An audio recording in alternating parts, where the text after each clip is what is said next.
Hi there, and welcome back to the channel. So I haven't made a video in a minute, but I have been working. I came up here a couple nights ago to do a video about this song, The Fighter. So I'm going to do kind of a mix and master thing. I got distracted listening to my other song that I just mixed and mastered and getting bothered by kind of the thin tone of it, the vocal barking that was happening, upper mid kind of irritation. And it got to be just so annoying that I turned that video off, and I spent the next 3 nights. So it was 2 nights I did 8 hours worth of work, or 6 hours worth of work, and then I added another night of 2 hours. So it's 8 hours total. I kind of added up of time going back and forth between Audacity and the Zoom, going to the original files. And back in those days, I'd gotten some, what I would call now erroneous information, and cut everything off at 100 hertz. Of course, I would not do that now, especially with drums, bass guitar, with anything really. So these, I went back to the original file and cut them off at like 10 hertz, just to get rid of the rumble. And those drums were not recorded as well as what I'm currently doing. I've probably recorded 7 or 8 songs since this track and gotten a lot better. Like right here on the camera for YouTube. I even did 4 songs that I'm not even going to use on the record. And I was pretty annoyed that I wrote and recorded 4 songs and did them on YouTube in front of everybody, and they're not album worthy. But I'm learning now from listening to these earlier tracks that I recorded a couple years ago, a year and a half ago, that I've come a long way. So, using the knowledge that I've acquired from time in the saddle, working on 4 songs I'm not going to use, well, that acquired knowledge I'm now using to make these first 2 songs sound good, because these songs tonally have a different feel. I was on a different track a year and a half, 2 years ago, and then when I ran into the Strat, that changed everything, because my first album was all done on a Les Paul Custom, and I was like a Les Paul guy all the way. And now I'm both, because I love the Stratocaster, and the Stratocaster opened up a whole new tonal and musical world for me. So this record has been all Stratocaster. The first 2 songs are on this guitar, but this one's run into trouble, and it's a Squier, very, a cheap guitar, but it really blew my mind and opened my mind up, and then I ended up building this, and this is what I'm working on now. But the first 2 songs, Are You Ready and The Fighter, the one that I've got here now, have a different feel than what I'm doing now, and they weren't recorded as well. So I had to go back and redo the original drums, and mainly it was the vocal. And when I heard that it was like this upper mid bark and just like a crispy, had a thin sound. So I took it into the graphic EQ on Audacity. I'm usually scared of EQ, but I was like, I got to do something. So I pulled down all the highs, about 3-4 dB. Everything that was like, the 2K range, all the way to the upper mids, just brought that down. And then I lifted up everything from about, 50 hertz up, down, up, just to give the richness, the thickness, and take away some of this hot stuff. And then I went through on Amplify, so you have your Amplify effect, and on the, it's like, are you ready? Coming in on the note, I would go through and just carefully bring the levels down on the parts that were hitting and leave it, on the parts that were right, leave it the same. And over time, I was able to shape that vocal. But man, was it a lot of work. And I hate it. I hate doing that. And 2 times during the process, I set up a mic and started to track it, thinking I can sing it better. Of course, that was not realistic, because that vocal had a lot of personality to it, and I put a lot of effort into it. It just had a few things that I couldn't live with. And I'm really happy for the technology that I've been able to figure out, and the work that I put in gave me the ability to sort of get myself out of trouble there. So now, that song feels a lot better now, and I think it fits in with the record better. It sounds, the drums are deeper after I, cut them off at 10 hertz instead of 100 hertz. The bass feels fuller. The vocals don't have that harsh bite anymore, and the impact of the first note has been muted, because I just kind of pulled the levels down and just kind of sunk it in. And I'm going to be writing the fader when I do the final master, because I didn't do the final master because I had to step away from that track. So now I came in and did the exact same thing with the Fighter. I went in took all the stuff, and this one's a better sounding record, a better sounding recording right off the bat. So I went in and the only thing I might have to do is boost this vocal. It might be too quiet now because I went in and brought it down some, and I might have to go back up just because I don't want to have to push it too hard. You know, I want the guitars to be loud, and once you start turning up the guitars, there's only so much mid-range available. You know. All right, so. Let's just see what this one sounds like. I'm looking forward to getting past this one. I really like this song. It was my favorite one until Hell Yes came along. Now I think I like that one a little more because it's more in line with what I'm trying to do, you know, with music right now. More riff based as opposed to just kind of chord based. But I like the feel of this song, and it just has an up feel, and it's a weird tune that kind of like starts with a chorus. It was like kind of designed to be like a Cheap Trick. ELO. What was the guy that has a song? Cut out the instigators. Forgot that guy's name. It's like the name. It's like a name of a guy. A funny name. Like I can't remember it. But it's that kind of feel. It's like a folk tune, man of the people kind of populist tune. You know, it's like not political, more like just out there to help, you know, like Superman, you know, like whatever Superman does, helping people. That's what this song's about, like helping the world function better and like making things better for people. I don't even know how to describe it exactly what I had in mind. Okay, so now let's go to mastering mode. That's what we're going to do this in. So I go to the algorithm mastering, and I'm going to use number 00 plus alpha master, and then when you go to edit, this one has a 3-band compressor. The crossover is 50. The high is 50. The sense, I've got it on 2, but I usually have it on 555. Here I've got 257, but on the screen you'll see 555 because that's literally what I usually do. We'll see what happens. We can adjust as we go because this song, like I said, is a little different from the stuff I'm recording right now. I know exactly what happens with the stuff I'm recording right now. I was a little different, you know, when I recorded this. The normalizer I have off, the 3-band EQ, I've got 555, we'll just see what happens. And then the level 62, the dimension thing, I've got that turned off. I don't like anything like that. Patch level is 24, the ZNR is off. I don't like noise reduction either. Okay, and then I've got the red dial, the red fader way back, so that I don't blow anything up because it gets way louder when you go to mastering mode. You don't want to have your headphones on, so it'll blow your ears up at like 100 dB. Okay, so let's take everything out. Let me just see what all tracks I'm using. So I've got that. I only used 2 on this strip, so that will come out. That actually stays on. So it's just the bass that's on the second row. The third row is all drums, and we'll start with the snare. Yeah, so I've actually got 3 snares in here. I put an extra one in. It must not have been cutting enough. Okay, let's just see what happens. Hopefully the playback. I've got these speakers on. Hold on.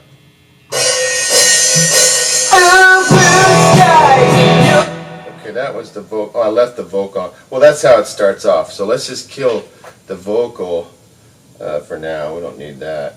And we'll just, I'm going to start with the drums and get those sounding good.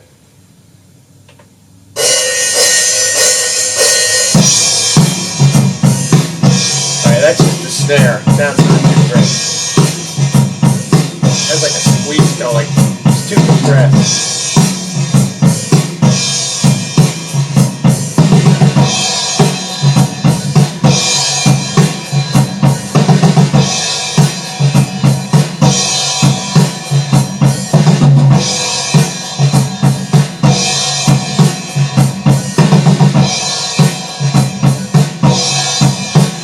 Okay, I had these left.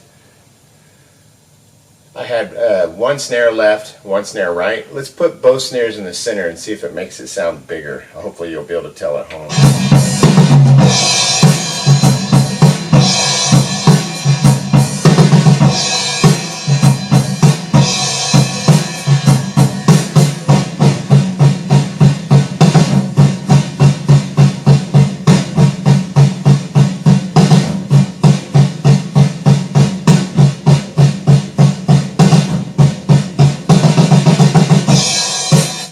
Okay, I like that better. Just made the snare, it sounded a little compressed and squeezed. Like I said, everything that I'm doing now is better. That's why it's important to do this, to try to make it sound as close to the drums on the better recordings, the ones I'm doing now, and hopefully it'll blend in. All right, here we go. All right, that was the left. Okay, I added in the left overhead. Hold on, I'll show you. That's just the snare. Here comes the left overhead.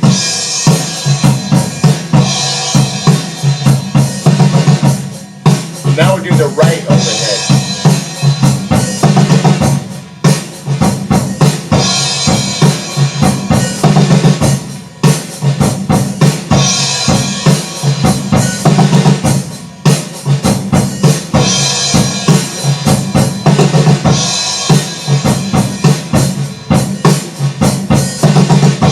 Okay, on both the left and right overhead, I'm splitting 40 one way, 40 the other way, left and right, 40-40. And that was the right overhead added in. Yes, for the first time you can feel the bass drum coming in. Now we'll go with the bass drum. The last two tracks.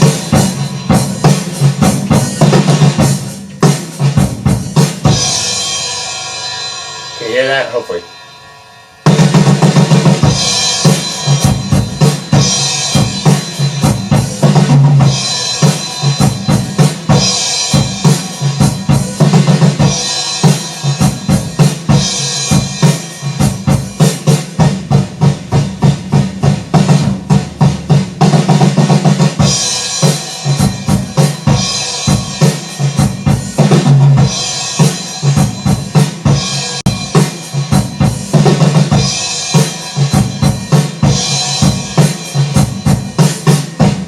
Okay, the other thing I like to do is get on the row where all the drums are, which is the third row, track 17 through 24. Actually, I added a snare on track 16.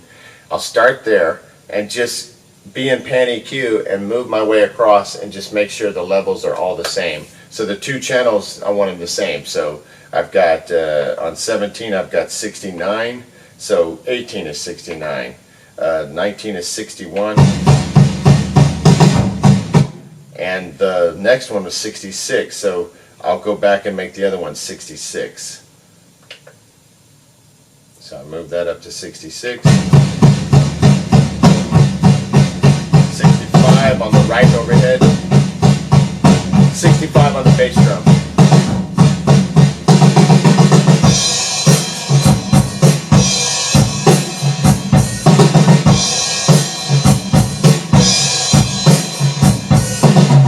Okay, I think those drums sound pretty good. I'm going to bring them all down just a tad. They sound a little hot so that when everything else comes in, they won't be too hot. So maybe like 3 dB from there.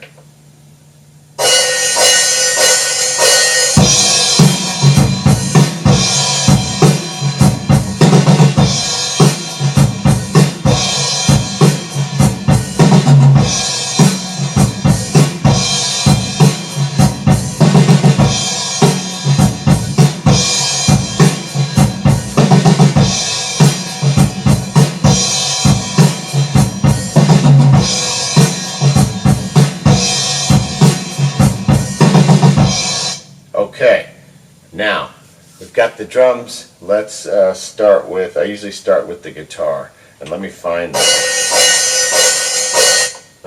guitar. So I'll go to track. Guitar is 4 and 5. 4, 5, and 6, and 7. I got acoustic guitar in there. 4, 5, 6, 7, and 8 are all guitars. Alright, so we'll start with 4 and 5 first.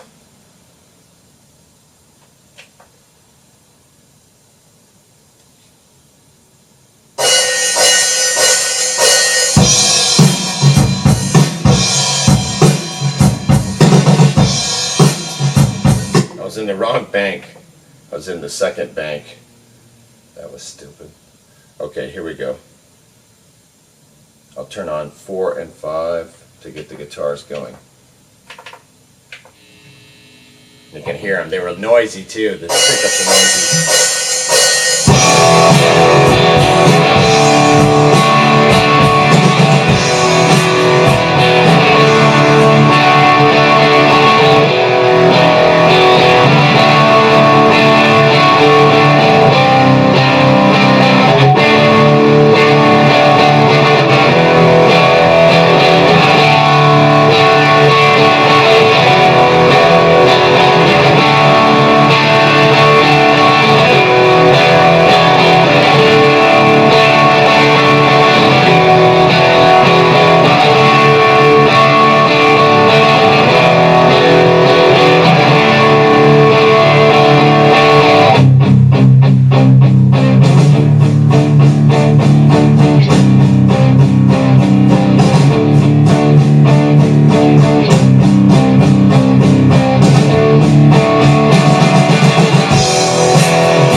right there was where the guitar solo came in. Let's see what that sounds like.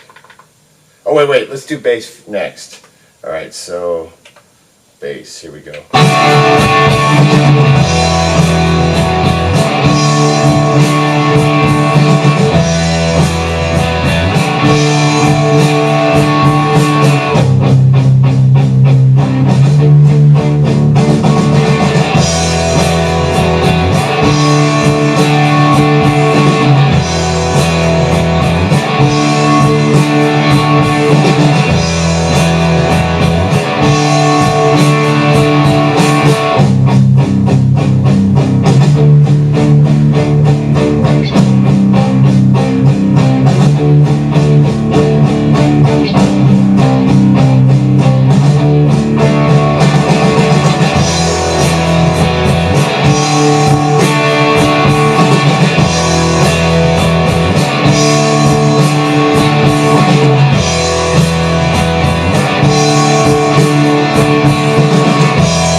Okay, let's do the guitar solo now. Or just guitars. Wait, there's an acoustic guitar in here. Sorry to keep jumping around.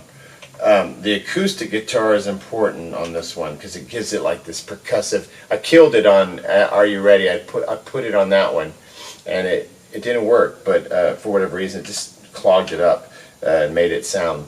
It added room tone for starters, and the room tone's not great. But this one I think works. Let's listen to it on its own and make sure that it sounds okay.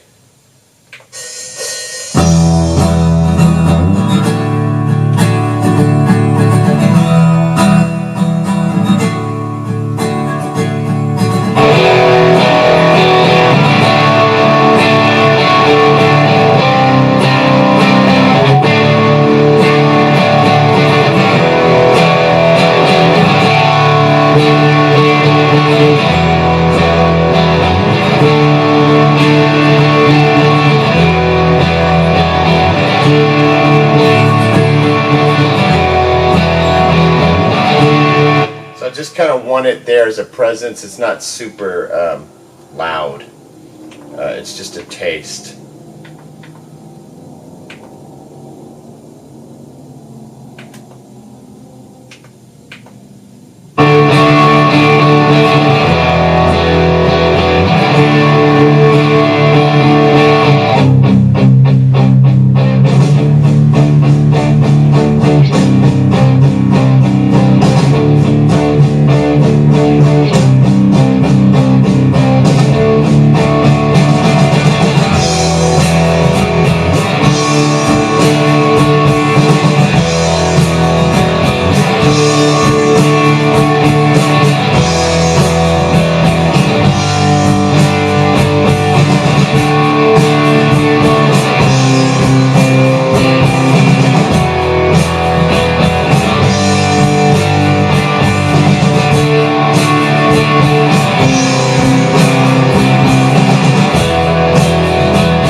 That's where the guitar solo would have been.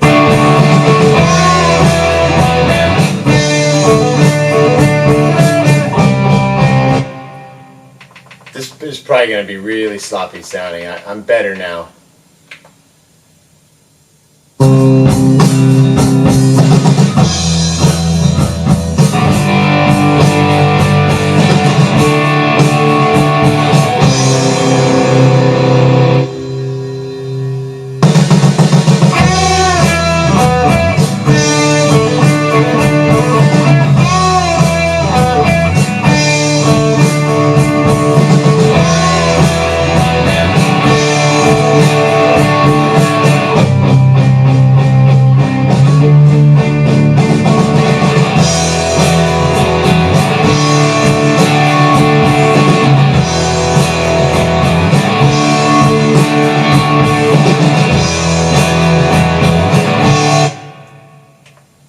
so I'm going to pull everything out and let's go into vocal hell. Hopefully this one doesn't bug me, because I would hate to find out I don't like this one too. Oh wait, what was the 8th track? Oh, guitar bridge. Okay, that's that. Okay, we'll find that in a minute. First, let's listen to the vocal. Like I said, it sort of starts as a chorus. I think I had a light double track on here. Let's check. So we have box 1 and box lead double, which is just the same thing. It's like I just, I copy it and bring it over. It just gives it more dBs. Box double was actually me singing double just to give it a little gloss, and I think I only do it on the chorus. On the verses and that bridge, the middle 8 section, it's just dry. Guitar, okay, yeah. So it's just those. It's just a vocal with a light double track on the Blue Sky part. You'll see. And it starts right with a vocal. It's like ch ch ch. Oh, blue sky in your town. Oh, blue skies all around. Oh, blue skies upside down, 'cause it's for everybody. It's for everybody. I'm taking some of the reverb off. I had it on 30, now I'm bringing it down to 20. It just sounds kind of wet. Oh, green grass in your town. Oh, green grass all around. Oh, green grass upside down, 'cause it's for everybody.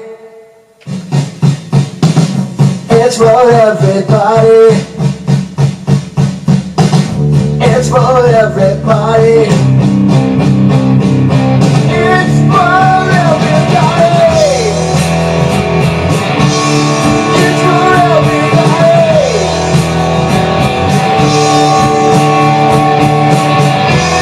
They have a plan.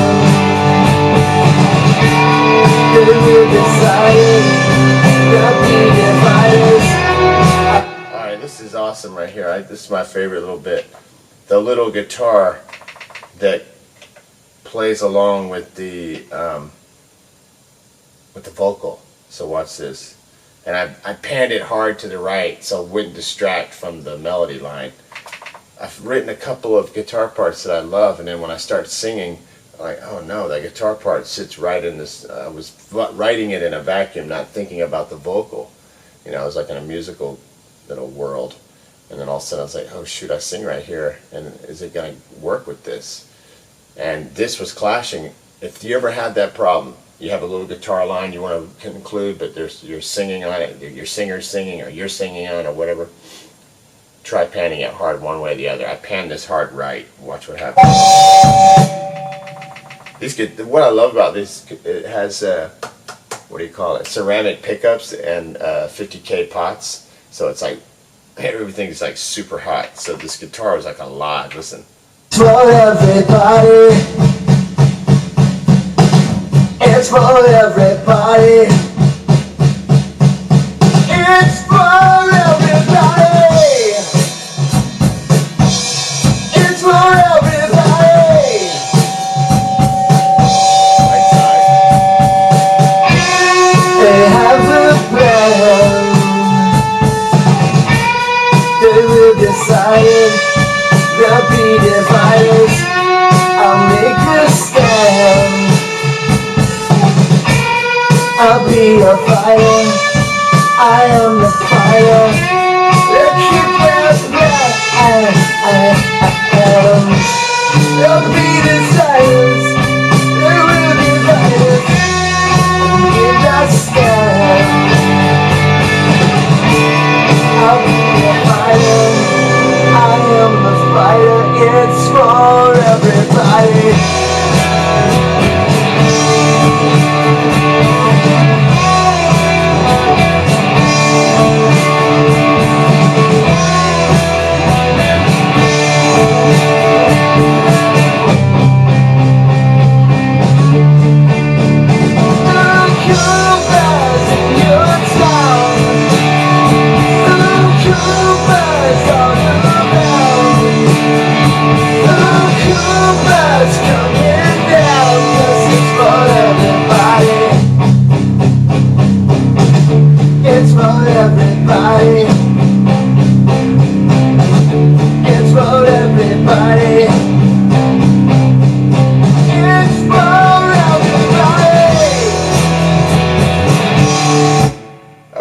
so let's just hear it from the beginning. Now, I'm not doing the final thing. I'm getting these dialed in ready. That gives me a chance to come back later, right before I make the record, and I'll burn them. But if you want to burn it right now and you want to know how to do it, you've set everything up, it's sounding great, right? Your levels are good, and nothing's peaking. You're at -6, at the top.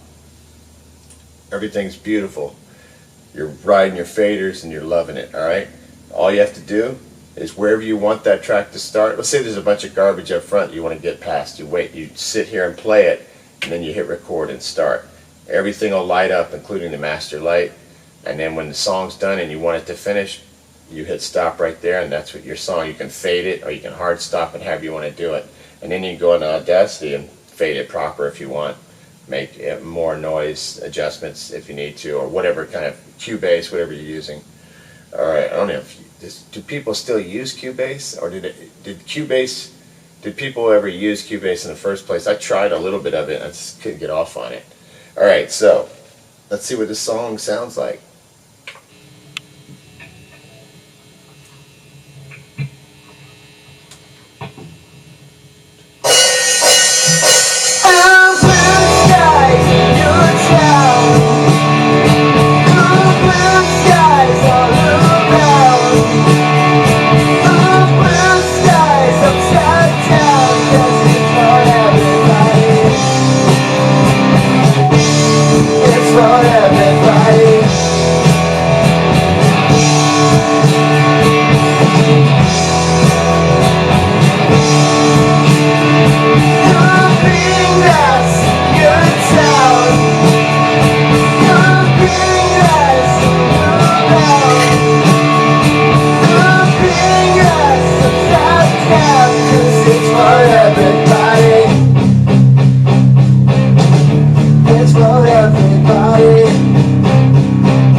Okay, at some point that turned off, so here is the finished product. The finished product. Selling product, baby. Alright, here we go. This is a rough mix. Oh, and you may not have heard this because I don't know where it cut off. Alright, so this is rough mix in that I'm not ready to hit record play on the master.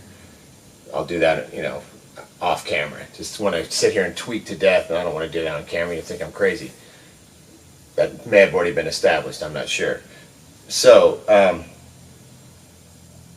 if you're ready to go, and let's say there's a bunch of garbage at the beginning that you don't want on your master, you can hit play, listen to all that BS go by. Maybe there's some stick clicks. Then you hit record. And then you can fade on the way out in silence, however you want to do it. And then you can make it more definitive in post-production. You can fade sooner, fade harder, whatever. But you could do it all entirely here and make it exactly the way you want for your record. So the only thing you need to do at this point, once you get everything exactly right, your levels are good, even if you're going to ride faders throughout the song, you just hit record play, or hit play first and play past some stuff and hit record. That's when your master starts, and when you hit stop, that's when your master ends, obviously. Alright, so let's see what this one sounds like. And I can put it to bed and move on to my new track. Alright, here we go, on my new song, and start recording that one.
So I thought that was pretty cool. The only thing I was thinking while I was listening to it is there's not a harmony part, and I'm not hearing a high one so much, but I was hearing like a low one, like, ooh, blue skies in your town, ooh, blue skies all around, us it's for everybody.